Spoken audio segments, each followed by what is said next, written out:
Hi everyone, this is Paul here for the Magdalene Centre. Today I'm doing the astrology report for the month of April. I'll be outlining some of the key themes and transits taking place, along with key dates for the month when important events are taking place. I'll be giving an overview of what it all means for us. Before I do that, I just want to clarify, as I always do, that the astrology doesn't control our lives. It gives us a framework to help us understand on a mental level what is going on around us.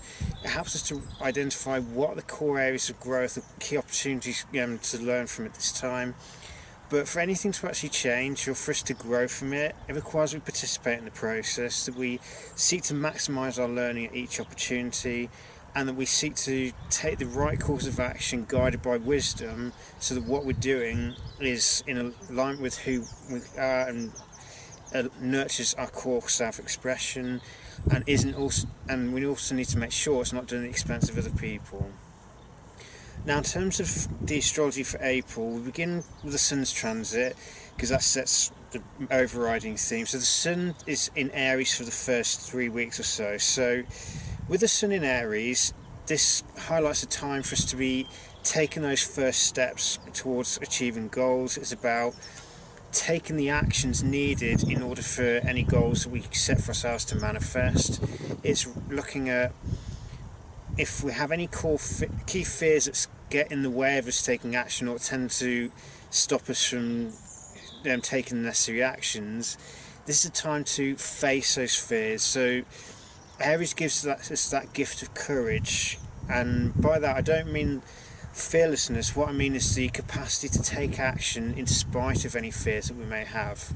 So even if we fear taking action or we fear the unknown, courage is that quality that we can draw upon and nurture, which allows us to take action no matter how strong the fear is, and it allows us to, it's like a sword of truth that cuts through those webs of fears that hold us back. So it's having that courage to cut through the fears rather than allowing them to dominate us and keep us submissive, or keep us playing everything safe. And it allows us to push outside of our comfort zones, because there's no growth in our comfort zones. That's an area that we've already know what we're doing, we're already comfortable in it. There's no further challenges, as it were. So the only way to grow is to take that step into the unknown, to take that step into outside of our comfort zone, and be willing to face any fears that come up in the process in order to push forward and allow these new changes to take root in our lives. So Aries is symbolically the seed of new beginnings, and its glyph looks like the point where seed has germinated and it's sprouting its first 2 leaves. So Aries is the time of year that gets us to that first point where we've seen the initial signs of growth, that these seeds of new beginnings demonstrating. We see which seeds do grow, because those are obviously the goals that we need to be focusing on then, and seeing which ones don't sprout. So it may be that it's the wrong time for us to be doing it. So it's a time for taking that action and to be prepared to assert ourselves and face core fears as they come up in order to keep moving forwards.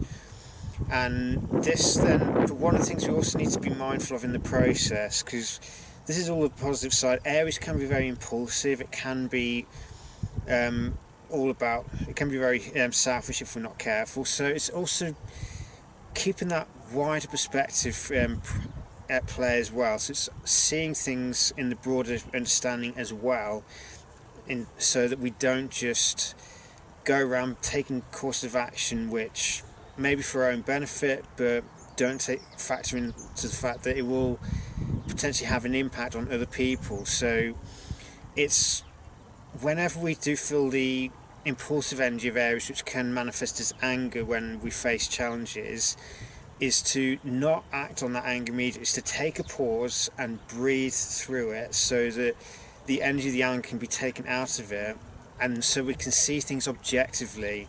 Because the Aries is cardinal fire, and 2 qualities of fire are heat and light. Heat symbolises the emotional side of Aries, the passion, the enthusiasm, the desire, and the assertiveness. But the shadow end is also about that anger, that impulsiveness, that quick temper. the light side of it is the objectivity. It's the ability to evaluate things clearly and objectively, and then identify the course of action that will best allow us to achieve the goals we set based on the objectives that we wish to achieve. So part of the challenge during the month of Aries is about pushing towards courage and assertiveness and objectivity, whilst overcoming any tendencies towards quick temper, impulsiveness or selfishness. This then leads on the 20th of March to the Sun moving into Taurus. So Aries gets everything going. It's about taking the action to sow the seeds in the ground so they have a chance to germinate.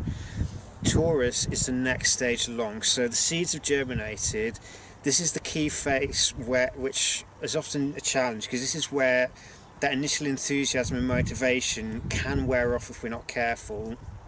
So we need to harness the gifts of Taurus, like patience, steadiness, and the capacity to keep taking forward action once we've overcome any initial inertia.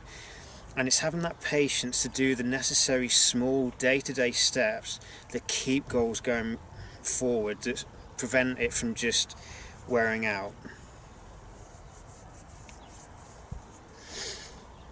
So if you think about I'm here the allotment, for example, and during the month of Aries there's a lot of planting of seeds going on. In Taurus, it's taking that necessary step to remove any weeds. It's about doing the daily watering of plants where necessary, i.e. giving attention and energy to the goals that we've set for ourselves so they don't just fizzle out in the early stages and stop prematurely. It's the quality of patience and perseverance necessary to keep a goal going, to keep taking action even when the initial enthusiasm for it may have faded a bit, because this is the key point which determines whether or not the goal will keep going or if it sprouts and then dies quickly. So it's up to each and every one of us to cultivate patience and discipline and that perseverance needed to do the small, often mundane things needed to keep a goal going. But it's also about learning to develop detachment. So Taurus is about values. So it's understanding what do we actually value, because we need a value system in place in order to be able to decide what is the wisest course of action and which goals are the best ones to deal with. So Taurus, the Sun's passage through Taurus is a very Venus kind of period. So this is the time for making sure that everything that we're doing aligns with our own values, and we also make sure that we have a value system in place which resonates with who we are and is also conducive for the goals we wish to set for ourselves.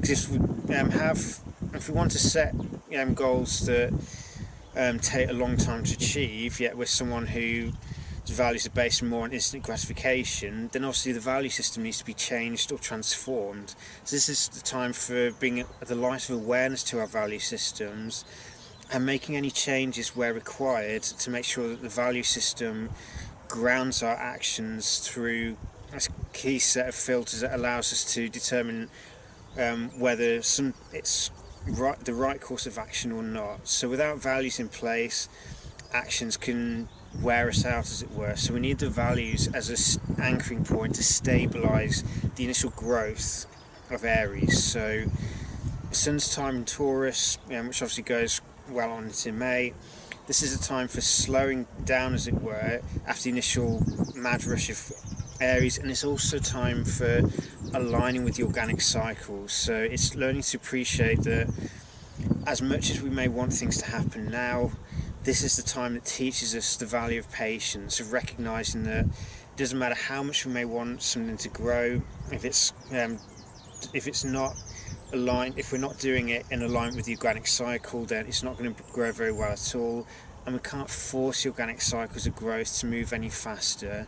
We have to align with them rather than expecting them to align with us. But when we can become grounded and connect with the organic cycles, we achieve that peaceful nature that Taurus is capable of. And we also need to learn detachment so that we don't become attached to the results of our labours, or we don't become attached to physical possessions.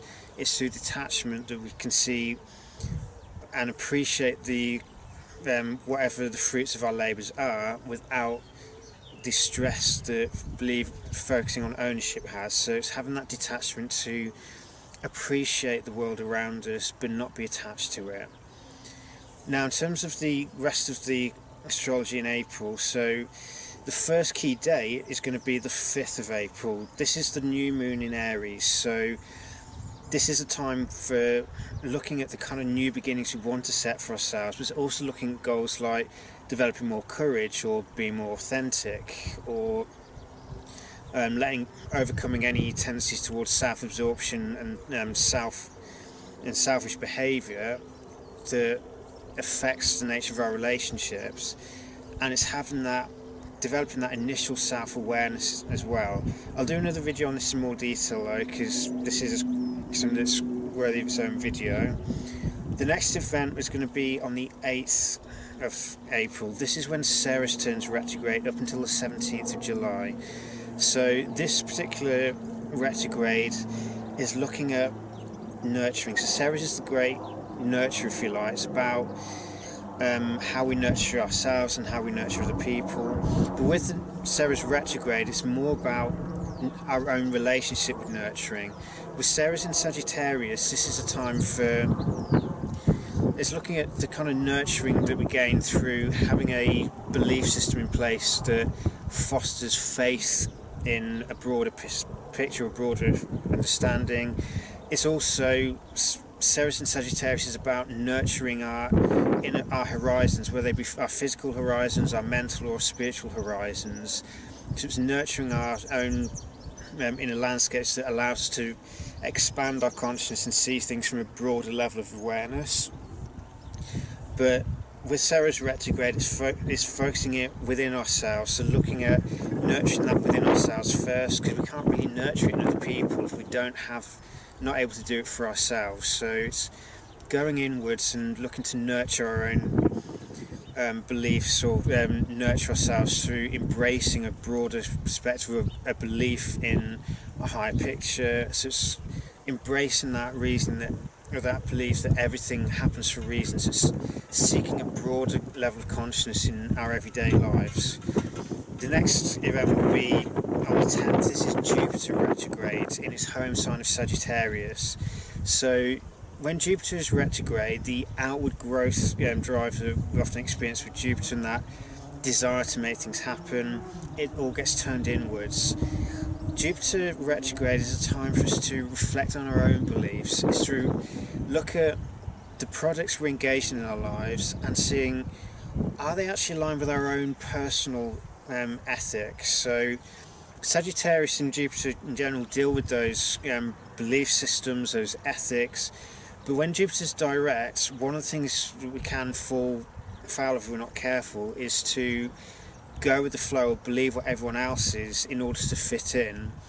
But Jupiter retrograde asks us to reflect on this and see, do we actually believe what we say we do, or have we taken on board a belief from people around us or society in general that doesn't actually chime with who we are and actually goes against our inner compass? So this is a time for, rather than seeking outward expansion, it's seeking that inward expansion, so tapping into our own connection with wisdom and broader understanding, and seeking that internal expansiveness where it's expanding consciousness rather than risking expanding the ego. The next event after that will be the 19th. This is the second full moon in Libra. So this is an opportunity for us to reflect on the balance between self and other, our ability to assert ourselves whilst honouring the needs of other people, and it's also looking at, are we able to stay true to who we are within the realms of relationships, but also are we able to honour the other person and accept them for who they are and overcome any tendencies to project our shadow onto them. I've already gone through the 20th, that's when the Sun enters Taurus. What day after that is the 24th. This is when Saturn turns retrograde until September, and this is a time where Saturn is about transforming our relationship with power, as it will, transforming our understanding of authority, and it's learning to it's recognizing that in order for us to grow, in order for us to maximize our potential, we must first be operating in alignment with the natural law. So this can be experienced as a rather karmic time if we're the sort of person who is always creating karma for ourselves through taking impulsive action without any consideration for other people, and without consideration of the fact that whatever we do to other people, we're doing to ourselves. So this is a time where we need to be mindful of where we limit our own potential through engaging in deceit or engaging in pursuits which aren't who we are. As it stands, this particular Saturn retrograde will also be conjunct the South Node in Capricorn for the next few months. So this reinforces the karmic nature of it, and it's looking to challenge us on, are we prepared to delay gratification in order to make it possible for long-term goals to be achieved? Are we willing to deny ourselves gratification in the short term and have the discipline to keep taking action in spite of any fears or obstacles, and to have that patience and that perseverance needed to push through internal and external resistance? But this is about removing the tendencies which cap our potential, because Saturn in some respects is like a guardian of potential. If you're not prepared to take responsibility for your actions, then Saturn, the archetype of Saturn caps the amount that we can achieve, because in order for us to achieve more, we first have to stop creating karma for ourselves to hold us back from achieving our full potential. So self-honesty and a willingness to embrace self-discipline are necessary in order for us to maximise Saturn. In fact, so I've got that wrong. Saturn is actually retrograde on the 29th. It's Pluto that is retrograde on the 24th. So Saturn retrograde is on the 29th. So that is all about the facing karma, or overcoming any tendencies to create karma for ourselves and those limits to potential. Saturn is about our shadow and facing it. It's embracing the truth of who we are and being willing to acknowledge what our true motivations for doing things are. And it's looking at the goals that we're pursuing. Are they right for who we are? Are we actually building a legacy that resonates with our own soul? Or have we bought into someone else's dream? Are we trying to create something or build something that isn't a reflection of who we are and is actually someone else's dream that we've embraced as our own because we don't know who we are? So Pluto reminds us that for us to truly empower ourselves, we must first know who we are, and this means that we have to be willing to face the truth of who we are and let go of any tendencies to go with what everyone else is doing in order to fit in. So it's being willing to break free of the need for social approval and to do what is right for who we are, whilst also making sure that we seek to empower ourselves from within. So it's learning to, or facing any tendency to where we believe that power is external to us and therefore requires we try and control our environment. The highest act of Pluto is surrender. It's surrendering that need to control. It's surrendering the need to pursue goals that manipulate others or seek to gain power over other people, and instead it's to seek to be empowered from within. And if we can empower ourselves internally through breaking free of any tendencies to just go with the goals that everyone else is doing, and instead do what is right for who we are, is an honest reflection of who we are, and is also done in a manner that encourages other people to make the same steps. Because Pluto is transpersonal, any power that we wield Pluto has to be done in a way that also is done for the greater good. It's also done in a way that will empower other people around us, or create that kind of energy that encourages or motivates other people to develop the same courage to make things happen.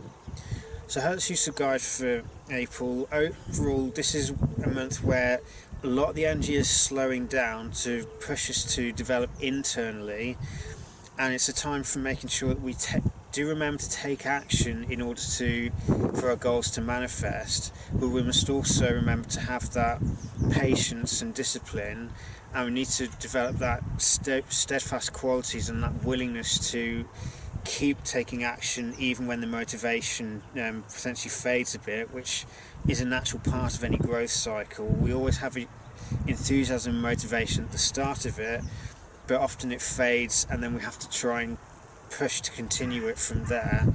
So this is where developing that patience, that steadfastness and that willingness to keep taking action rather than just stop doing it and the goal just dying as a result.